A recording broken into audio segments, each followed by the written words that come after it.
Round up, pawb. Thanks for joining us. Great to see you all.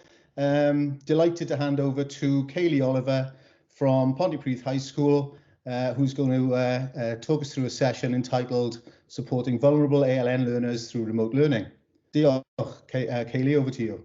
Thank you, Richard. I'm just going to share my screen. It has worked once, so fingers crossed it does again. So can everyone see that? You're probably all on mute. Great. Lovely. Perfect. Okay. So my name's Kaylee Oliver. I'm Deputy Head Teacher in Pontypridd High School. I oversee achievement in the school, so that encompasses pupil wellbeing and safeguarding, standards, data tracking, and ALN comes under that as well. So I know my colleague Laura Dober's also in the meeting, who's Deputy Head Teacher alongside myself, and Catherine Lee from the school, who works with me on this particular area and it is on the leadership team with me. So I just want to give a bit of context for the school. So you can see there we've got 772 enrolled for years 7 to 11. The EFSM numbers have increased steadily over the last few years. The context of the school has changed quite significantly over recent years. We're up to 31% free school meals there.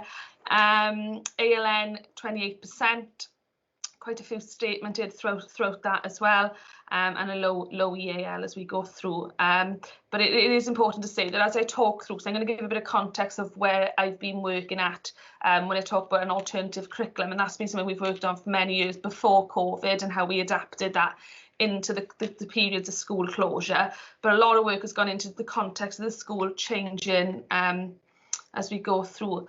So if I just talk for a few minutes before we go through about sort of how the school was looking pre-COVID and before the first period of school closure, and we have had quite a rigorous alternative curriculum running throughout the school, and this has been built up over the last few years really. So the curriculum, obviously the 4 purposes are at the heart, but the whole idea is to provide high quality learning experiences and improve outcomes. We look at self-confidence and social skills. It's very tailored and personal, and I'll talk about that in a second, and it's very flexible. The aim is to reintegrate pupils into mainstream classes, but also to provide a curriculum which is suited to every learner's needs. So, you know, looking at exclusion, attendance, and people who are struggling really to cope with the demands of a mainstream environment. We implemented this curriculum quite a few years ago now, and then I've built it up and adding different aspects year on year, and really focusing on the ALN needs as well, them learners are exhibiting and how we can support them. The aim was to also reduce the number of pupils who are becoming neat across the curriculum, and there are various provisions within the alternative curriculum which are on site, so here at Pontypridd High School, but we do also run a satellite provision which is off site at Glencoe Community Centre. So that is how, in a nutshell really, how our alternative curriculum looks here in Pontypridd High School. So if I just start at the top right, because that's where sort of the curriculum really started from quite a few years ago, and that was our off-site provision. So we had quite a few, well, I say quite a few pupils higher up the school in years 10 and 11 exhibiting quite challenging behaviour, at risk of permanent exclusion, or being referred for a specialist placement, possibly in a PRU or a learning support class. At the time, we wanted to implement a provision which was suited to them learners' needs, and so we worked on a part-time provision off-site at Glencoe Community Centre, and what we have done in recent years is build that up, so that is actually a full-time off-site provision now, where it's for learners primarily in years 10 and 11, but also some in year 9 as well. They're transported from school to the provision daily. Their lessons are chunked very differently to what it would be on site, and that's run by a teacher from the school who does still do some construction teaching in the school as well, but primarily he is in Glencoe, and we also have an aspiring HLTA on that provision, but that's something we've built up over many years. Coming down right to the bottom, we've got a learning support class, which is a local authority class for learners with social, emotional and behavioural difficulties. That's always been around 10 learners, but we have recently increased. We've got 12 learners in there, which come from across the authority. And then as we've developed the alternative curriculum, we've built up a nurture provision, which we call our den. I put on there that's years 7 to 11 because we do have some older pupils accessing it, but normally that is for years 7 to 8. And that includes a sensory suite. So that is for our nurture pupils who need that extra support there. We have a complex needs provision, which the idea is a continuum there from the nurture to the complex needs for our ASD learners. And there's lots of different needs in there, not just ASD. And that runs similarly to the nurture provision as well. And we also have an on-site, what we call our bridge, and that is an on-site provision for learners with EBD needs who could potentially find themselves moving to the off-site provision in later years in school, or potentially, you know, they're at risk of permanent exclusion. We're trying to do some work with them to reintegrate them into mainstream again. And our most recent, before COVID, we were introducing a pilot programme of home tuition for our school phobics, our really anxious learners, to try and reintegrate them back into mainstream. So you can see that there's quite a lot going on before the COVID hit, really. The home tuition programme was working really well, and this is something that we actually were really flexible in, and I'll talk a bit more about later when we came back in the autumn term. Obviously, we couldn't go out into the houses anymore because restrictions were in place, but we actually found a much better way of working with that, and we were able to provide live lessons. So before the second period of school closure, when schools obviously closed for the first time and then reopened in September to all pupils, we did have quite a few pupils who were really struggling for lots of reasons to come back into school. And from our previous work with the alternative curriculum, we created a blended learning platform really to really reintegrate these learners back into school. It was very fluid. So learners who were on this and then reintegrated into school, it might retract and go backwards a little bit and need to go back onto the programme, or new pupils were being enrolled onto it. But the idea was they followed a programme of learning at home and in school, with the aim of obviously limiting the provision at home and increasing the provision in school. Catherine Lee, who's actually in this webinar this afternoon, she was the person who was going out to the homes before COVID, but then the person to take this on coming back to school in the middle of the pandemic and how we would run that. So there was weekly contact with the parents, there's constant contact with the schools, with the pupils. Throughout the programme, you can see on the right-hand side there is how the timetable looked. So they would have accelerated reading, they'd have maths watch work, they would do some workouts online, they'd have live sessions, online tasks, English skills, but they'd also have virtual ELSA sessions as well to build up their well-being. And they were on quite a rigid sort of support plan, which was time managed, encouraging them to come back into school. And that might be an hour at a time or 2 hours at a time, but then building that up. And you can see there at the time when we were doing this in the autumn term, the 4 pupils we managed to get returning to school full time. And then we also got pupils returning on a part-time basis. So that is something which sort of came from the alternative curriculum and how we looked at that when we came back from the period of school closure for the first time. And then we got to Christmas and COVID cases rose and the schools were closed to most learners again from January. So as a team of wellbeing and standards, we really took some time to think about how we worked through this for this period. We looked at what happened in the first period of school closure and looked to learn some lessons from that really. One thing we do really well, and I know Laura, my colleagues in the meeting here as well, is look at the engagement figures. So our standards managers manage these weekly. So every week we use the class charts platform. The standards managers go onto the platform and look at who's submitted work, who hasn't submitted any work, and we monitor who's submitted nothing, who's submitted under 25%, 50%, 75%, and then who's done all their work. And then we really focus on them key areas. What we were finding was that there was a definite link between ALN learners, our free school meals, our pupils who had previously accessed the alternative curriculum, and them submitting 0, which was coming back. And that was obviously becoming a concern for us. There was a lot of concern from parents about supporting these learners at home. with their home learning, using the different online platforms, getting them to log on. So there was lots of concern about how we work with them. So through various discussions, we decided to trial some different ways of working for these learners. So Laura, who's my colleague who does teaching and learning and curriculum, we have a teaching and learning plan across the school for remote learning and timetables in place for each year group. And what we did was decide for these learners that were really struggling to change that. We wanted to continue our personalised approach, which is how we operate here.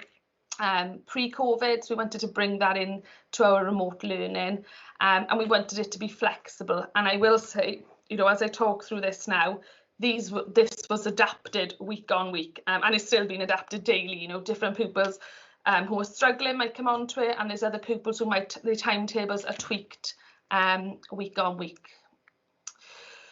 So in each of our year groups, we have what's called a W class, and that's how we band. And these are the pupils who are accessing now a different online learning. So these pupils are part of the alternative curriculum when we were in school for face-to-face learning. And these were the learners that we felt were struggling, and the data was showing us that they were struggling to really engage with home learning. So this is the type of group that we wanted to do something different with. So from that, the first thing we did was we spoke to the parents, and we really took their views on board of what they thought was needed, why they thought their children weren't working, and what was going on. Some obviously were coming into the hub, but some of them, even though they were eligible and met criteria to come into the hub, they wouldn't come in because, you know, as with ALN, some of the needs, they like consistency, and the fact there was not many pupils in school and the school looked very different, that was causing them some anxiety. So we needed to find new ways of working. So we decided to really trim down and focus on what we wanted these learners to really look at. So our focus was on literacy and numeracy. We operate something here like a skills curriculum, which we call Discover, which is a thematic way of learning, and it's where we get learners to really focus on their skills. So we embedded that as well, and we looked at their well-being. So for each of the pupils, they get assigned to a team, and in that team there are 2 teaching assistants.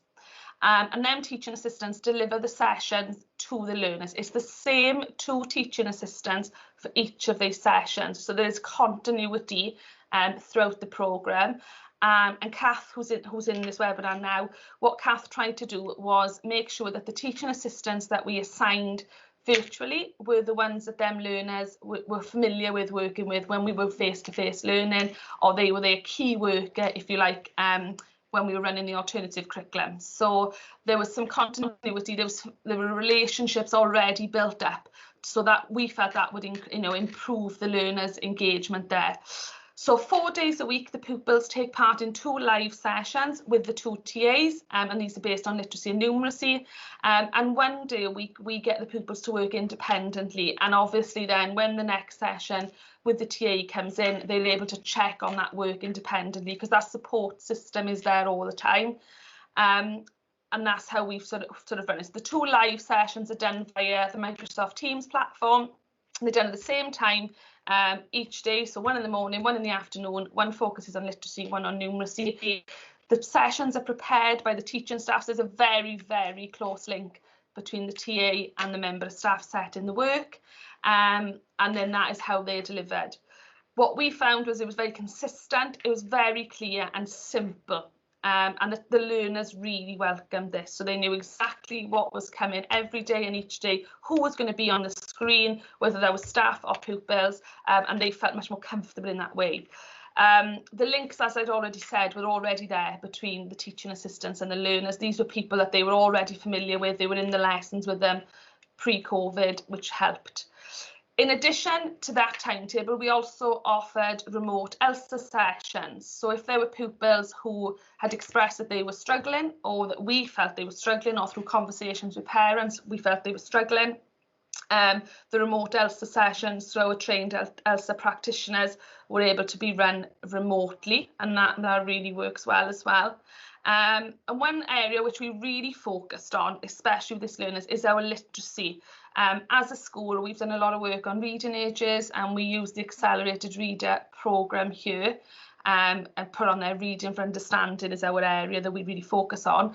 So that I wanted that to come through the online learning as well. So we use the facility on Teams called Forms, which I'm sure lots of you use as well. So we try and get the pupils to read, whether the TA is reading with them or reading aloud, and then answering questions based very much comprehension style, based on the reading through forms. So trying to mirror what accelerated reading was like in school, because we know they enjoy that, we know they like it, we know they benefit from it, and we know it's a need. So trying to mirror that as close as possible in the online learning as well. We also, through the period of school closure, we were aware that a lot of these learners didn't have access to a wide variety of reading materials at home. We have worked hard on our digitally excluded list as well, and that's really incredibly low now. So most of them have got access to laptops or tablets. If they haven't, that's through choice, because they didn't want one and they preferred working in a different way. But that we're talking 1 or 2 there. So what we did was brought into an online reading platform linked to accelerated reading, which is called Myon. And again, they can access the books through that platform and read and work as they would normally with accelerated reading, completing the quizzes for that as well. In addition to that, we also put on literacy support sessions. So I've mentioned accelerated reading. Another area, we've got someone in school who works on accelerated reading. So throughout this period of school closure, she has again worked with these pupils who are having a differentiated timetable, and does some bespoke literacy intervention via Microsoft Teams. This is an area which wasn't well sort of taken up at the start. Pupils didn't want to be, they were fine with the lessons of the TA, but the literacy support and sort of reading aloud on the screen was something they weren't comfortable with. But that is building up, which is really, really positive. It's very small groups. It's run by one TA and one person from the accelerated reading team, and that seems to be working really well as well. And another part, which I don't know whether Kath wants to come into on this bit, is story time, which it's really in its infancy, but has worked really well in sort of engaging them with our literacy. I don't know whether you want to mention anything on that, Kath. Really, it's just going to be a video put out online for pupils and parents to watch. There'll be a member of staff on one side of the screen and the text on the other side of the screen. So we're going to start with Granny Gangster, or Gangster Granny, sorry. So the pupils will be able to read along with the member of staff. I didn't want to just send home a video of a person talking and reading a story. I wanted the text to be visible too, so they could actually read along. So we've got lots of volunteers. I just need to get all the videos put together now. So hopefully a lot of our lower ability readers will take part in that and read along with the staff members. Thanks, Kath. So that's something that we've just introduced really recently, and also we're pushing that for World Book Day next week as well. But it links in really nicely with the literacy support that we've got running through there. So what I've put here is just a really simple example for what it looks like for the year 7 and 8. So you can see there the literacy session starts at 10:30. That runs for an hour and a half. They have a break, and then their numeracy session starts. And on a Wednesday, you can see they've got their independent study for Discover. Year 9 is very similar, but they have access to science and some of their options. And I will say, because of the way we operate in normal times pre-COVID, some of their options are quite bespoke as well. So not everyone does 3 options. If it's not suitable for them, they might only be doing 2, but their plan matches what they would do in school. With year 10 and our ALN group in year 10 and some of our vulnerable learners, their timetable follows the mainstream timetable for the school, but they do have twice weekly check-ins with our skills support assistant, who would be their key worker normally in school. So that person runs the complex needs class, RISE. So this person checks in with them twice a week, and sometimes that is more depending on the need of the child. And in this session, they can provide wellbeing support. So this person is an ELSA practitioner.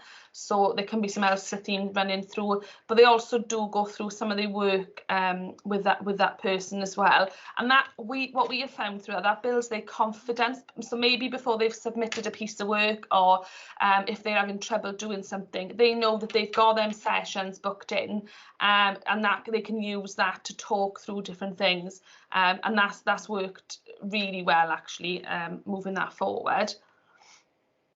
I just wanted to show you some of the impact on attendance and engagement. So on the left hand side, I've obviously blanked out the names. You can see in the blue column the number of work that was submitted for that first week in January, and that's where we could see, as the week was going on, really, that there was an issue. So if, a lot of pupils there had submitted absolutely nothing as the week went on.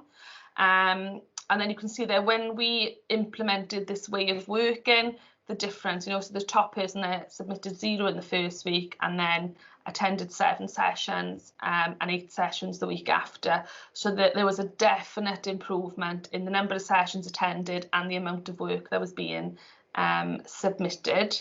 And on the right hand side there, this is just how the TAs track their attendance, and then this is passed on to an attendance officer. But you can see, if we know this person hasn't attended, and we look into that, but for the vast majority, they are attending all of the sessions, which is a real improvement on where we were. Part of it, I've mentioned pupil voice, but I think we speak to these parents a lot, and we do a lot of work with parent voice, not only with this group of learners, but across the school. My colleague Laura, who's in the webinar, has recently met with parents on Teams following a Teams survey. So we really do use their views to inform our decisions moving forward. So you can see from this was done with year 7 and 8. So you can see, out of all the parents that did the survey, all the pupils had taken part in the session, and that hadn't been the case in previous time. And overwhelmingly there, you can see they think it's an improved way of working, and it's improving the learning for that child. And for the reasons of why they think the advantages, you can see there, increased engagement. They think it's better working in a small group, they're having social interaction. The workload is more manageable, and I think that's because they're having someone on the screen breaking things down for them, which seems to be working really well. And I've just put a little comment there. That was a parent who, in our first parent voice, was really concerned with how her son, excuse the spelling, but it is an actual quote from the parent, was how her son was engaging, and was really concerned how he was going to move on through the year. But following the implementation of this new way of working, that is how she felt, which I think is brilliant for us as staff, seeing that moving forward. Just wanted to pop some other bits on. So obviously they're the things that we do which are quite bespoke to certain groups of learners across the school. But in regards to whole school and wellbeing, we have virtual registration via Microsoft Teams twice weekly, and that has always got a wellbeing theme. So whether it's kindness, I know there's an LGBT theme going on this week, so that's run by my wellbeing lead, Rebecca Enos, but every Tuesday and Thursday, as they would normally go to reg, they sign into Teams, their form tutor is there, and that runs every week. And if they don't turn up, they are contacted by their form tutor, and then obviously there's a process which gets escalated moving forward. All vulnerable pupils have been allocated a key worker, and when I say vulnerable, we sort of extended our list. So that does encompasses our free school meals, our ALN, our CLAR pupils in the learning support class, and any pupils who might not necessarily be classed as vulnerable, but we think there might be an issue. They've been allocated a key worker who checks in with the family at least twice, and normally that is a bit more. And what we have found is that them phone calls have really brought to the surface any issues that are coming up, and pupils which would qualify for the hub but haven't been given a place, and then we can sort of work with the family there to get them into school and stop them situations from escalating.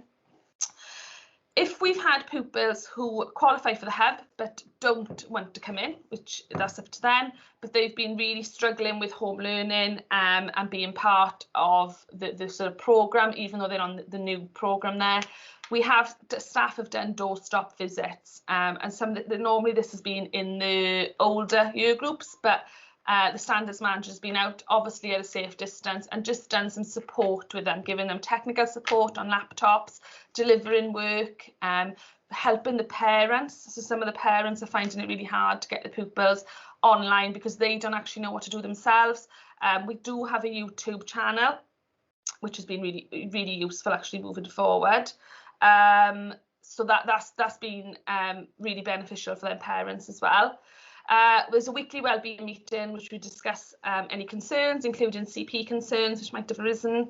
From our last parent voice, the parents were really keen to have, we do have the morning registration, and they think that works well with getting the pupils out of bed and ready up and start of the day. But obviously on the other days they wanted something else. So we do live fitness sessions, which is incorporated into the timetable, and that works well. We have wellbeing assemblies.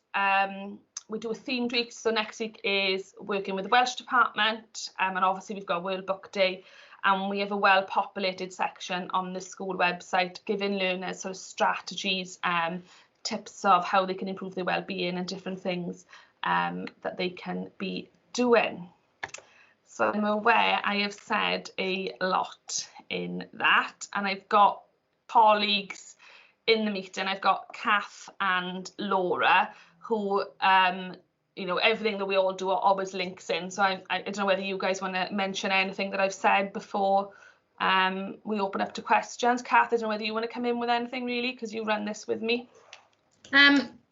The skills support assistant who works with our year 10 class, she also attends some of their lessons with them. So I know if they say that they're struggling with some of the English at the moment, then she'll join in with the lesson and meet with them after the lesson to go over the work again. So our teaching assistants have got a really big role at the moment. You know, just as they support the learners in school, they're doing the same thing at home now. So joining in with their actual lessons has been quite useful for them because she knows exactly what they need to do. Thanks, Kath. Laura, is there anything you want to add in? She's in here somewhere. Hi, Kale. No, I am here.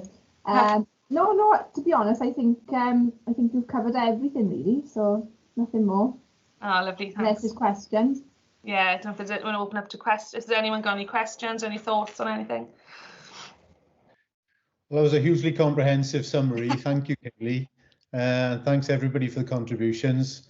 Yeah, really, really interesting. So I think as we're moving forward now, I can see Lou has managed to join us as well. I know she was delayed, but we'll stop recording so that we can facilitate perhaps a bit more of an open dialogue if that suits everybody. Yeah, that's fine. Okay, bear with me a sec.